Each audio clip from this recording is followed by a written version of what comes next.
குறிப்பாக மன்னார் வளைகுடா பகுதியில் அமைந்துள்ள ராமநாதபுரம், நாகப்பட்டினம், தூத்துக்குடி, புதுக்கோட்டை, திருவாரூர், தஞ்சாவூர் ஆகிய மாவட்டங்களைச் சார்ந்த மீனவர்கள் இலங்கை கடற்படையினால் கைது நடவடிக்கைகளினால் தொடர்ந்து பாதிக்கப்பட்டு வருகிறார்கள்.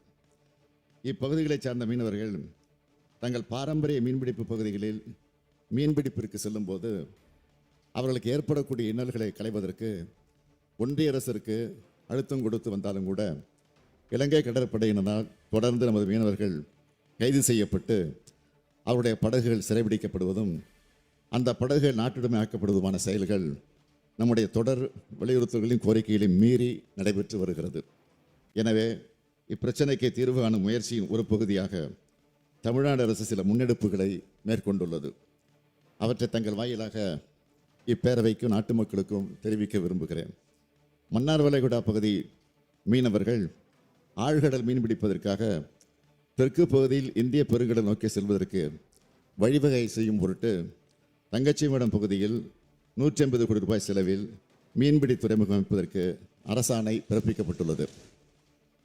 விரைவில் இதற்கான பணிகள் துவங்கும். 60 கோடி ரூபாய் மதிப்பீட்டில் பாம்பன் பகுதியில் மற்றும் 150 கோடி ரூபாய் மதிப்பீட்டில் குந்துக்கல் பகுதியிலும் மீன்பிடி துறைமுக பணிகள் மேற்கொள்ளப்படும் என்று ஏற்கனவே நான் அறிவித்துள்ளேன். இவற்றை தவிர மன்னார் வளைகுடா பகுதியில் மீனவர்களின் வாழ்வாதாரத்தை உறுதிப்படுத்த சில புதிய வாழ்வாதார திட்டங்களை செயல்படுத்திட பின்வரும் சிறப்பு திட்டங்களை அறிவிக்கிறேன். கடற்பாசி வளர்ப்பு, பதப்படுத்துதல், மதிப்பு கூட்டப்பட்ட பொருட்கள் விற்பனை தொடர்புடைய தொழில்களுக்கு தொழில்நுட்ப பயிற்சியுடன் தேவையான உபகரணங்கள் அளித்து தொழிலில் ஈடுபட சுமார் 7000 பயனாளிகளுக்கு 52 கோடியே 33 லட்சம் ரூபாய் செலவில் சிறப்பு திட்டம் செயல்படுத்தப்படும். கூண்டு முறையில் மீன் மற்றும் சேற்று நண்டு வளர்ப்பு, பதப்படுத்துதல், விற்பனை தொடர்புடைய தொழில்களை மீனவ சமுதாய மக்கள் மேற்கொள்ள 25 கோடியே 82 லட்சம் ரூபாய் செலவில் உபகரணங்கள் வழங்கி தொடர் பணிகளும் மேற்கொள்ளப்படும்.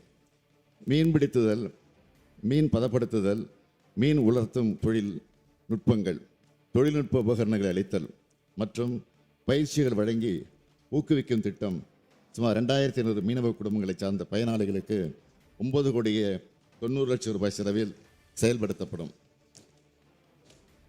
சுமார் 15300 மீனவர்களுக்கு மீன் மற்றும் மீன் சார்ந்த மதிப்பு கூட்டப்பட்ட பொருட்களை தயார் செய்வதற்கான தொழில்நுட்ப பயிற்சி வழங்க 20 கோடியே 52 லட்சம் ரூபாய் செலவில் திட்டம் செயல்படுத்தப்படும். மீன் வளம் சார்ந்த வாழ்வாதாரமான வலை பின்னுதல், வலை பழுது பார்த்தல், படகு கட்டுமான தொழில், படகு பழுது பார்த்தல், கருவாடு தயாரித்தல், வண்ண மீன் தொட்டிகள் தயாரித்தல், படகு ஓட்டுநர் பயிற்சி, கடல் சிப்பி அலங்கார பொருட்கள் தயாரித்தல் ஆகிய தொழில்கள் செய்ய 54 கோடியே 48 லட்சம் ரூபாய் மதிப்பீட்டில் சுமார் 20,100 மீனவர்கள் பயன்பெறக்கூடிய வகையில் திட்டங்கள் செயல்படுத்தப்படும். மீன்வளம் சாராத பிற தொழில் வாய்ப்புகளை ஏற்படுத்தி தர குறிப்பாக காளான் வளர்ப்பு, சுற்றுலா படகு இயக்குதல், கைவினைப் பொருட்கள் தயாரித்தல், வீட்டு முறை மசாலா பொடிகள் தயாரித்தல், அழகு கலை பயிற்சி, சிறுதானிய உணவு தயாரித்தல் போன்ற பல்வேறு தொழில்கள் செய்ய சுமார் 14,700 பயனாளிகளுக்கு 53 கோடியே 62 லட்சம் ரூபாய் செலவில் இந்த திட்டம் செயல்படுத்தப்படும். தமிழ்நாடு அரசின் மீன்வளத்துறை, மீனவர் கூட்டுறவு சங்கங்கள், மகளிர் சுய உதவிக்குழுக்கள், தொழிலாளர் நலத்துறை, தமிழ்நாடு மகளிர் மேம்பாட்டுக் கழகம், தமிழ்நாடு திறன் மேம்பாட்டுக் கழகம் போன்ற பல்வேறு அமைப்புகளும் அரசு துறைகளும் இணைந்து திட்டங்களை செயல்படுத்தும். இந்த திட்டங்களை எல்லாம் ஒருங்கிணைக்க திட்ட கண்காணிப்பு பிரிவு உருவாக்கப்பட்டு அதன் மூலம் திட்ட செயல்பாடு தொடர்ந்து கண்காணிக்கப்படும். நமது மீனவர்களின் வாழ்வாதாரத்தை காத்து மேம்படுத்தும் பொருட்டு இந்திய பெருங்கடலின் ஆழ்கடல் மீன்பிடிப்பு செய்வதற்கு ஏதுவாக ஏற்கனவே அறிவிக்கப்பட்ட மீன்பிடி துறைமுகங்கள் 360 கோடி ரூபாய் செலவில் செயல்படுத்தப்படும். மீனவர்களின் வாழ்வாதாரத்தை மேம்படுத்த 216 கோடியே 73 லட்சம் ரூபாய் செலவிடப்படும். மொத்தம் 576 கோடியே 73 லட்சம் ரூபாய் செலவில் செயல்படுத்தப்படும். இந்த திட்டங்களால்